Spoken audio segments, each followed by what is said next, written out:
গল্পের শুরুতে আমরা এক মেয়েকে দেখি। আরে না, এটা তো ছেলের মতো মেয়ে, মানে টমবয়। নাম বললে শিনজু। এখন এই ছেলে সেজে স্কুলে কি করছে, এর পিছনে এক দুঃখজনক গল্প আছে, যা পরে জানা যাবে। কিছু বুলি গার্ল এর পিছনে লেগে গেছে। তারা তাকে মিউজিক ক্লাসে যেতে দিচ্ছে না। ভিলেন গার্ল নেয়াংশি বলছে, তুমি কাল হ্যান্ডসাম বয় নিহাওয়ের সাথে কি করছিলে? শিনজু বলে, আমি তো তার সাথে গান লিখছিলাম। নেয়াংশি এই কথা শুনে রেগে যায়। সে শিনজুকে ধাক্কা দিয়ে সিঁড়ি থেকে ফেলে দেয়। এখন তার বাঁচা মুশকিল। এটা থেকে বুলি গার্লরা পালিয়ে গেল।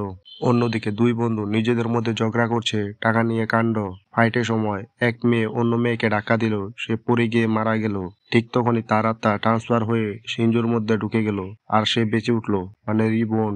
কিন্তু তার কিছু মনে নেই, বলছে, হায় আল্লাহ, আমি ছেলে হয়ে গেলাম কি করে?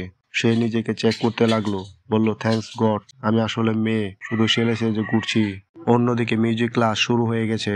ন্যাংশি ভাবছে শিনজু বুঝি মারা গেছে, কিন্তু আফসোস তার এই ইচ্ছা পূরণ হলো না। শিনজু সেখানে উপস্থিত হলো। তার শত্রুরা অবাক ও বিরক্ত। সে এখন আগের মতো দুর্বল নয়, অনেক স্ট্রং, কারণ তার ভিতর আরেকজনের আত্মা আছে। চলুন এবার জেনে নেই শিনজু কারা ছোটবেলা থেকেই ছেলে সেজে বেঁচে আছে। আসলে শিনজু নিজের ইচ্ছায় ছিল না টমবয় হওয়ার, বরং তার মা জোর করে তাকে টমবয় বানিয়ে স্কুলে পাঠিয়েছে। এখন সে দুনিয়ার চোখে একজন ছেলে। শিনজু তার বোনকে খুব মিস করে। সে তার মতোই হতে চেয়েছিল। টমবয় হওয়াতে তার জীবন ভালো না হয়ে বরং কঠিন হয়ে গেছে। পুলিশও তাকে বেশি হ্যারাস করতে শুরু করলো। এটা ছিল তার অতীতের গল্প।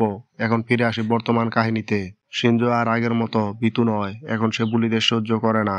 সে সবার মুখ বন্ধ করে দিল। ক্লাসমেটরা চমকে গেল, বলতে লাগলো, শিনজু হঠাৎ করে এমন বদলে গেল কি করে? টিচারও এসে হাজির একটা ভালো খবর নিয়ে। সেটা হলো, এক মিউজিক কোম্পানি একটা ট্রেনিং টুল শো স্কুলে আয়োজন করতে যাচ্ছে। শিনজুর জন্য এটা খুব ভালো সুযোগ। টিচার যখন জিজ্ঞাসা করলো এতে কে অংশ নিবে, তখন শিনজু হাত তুললো।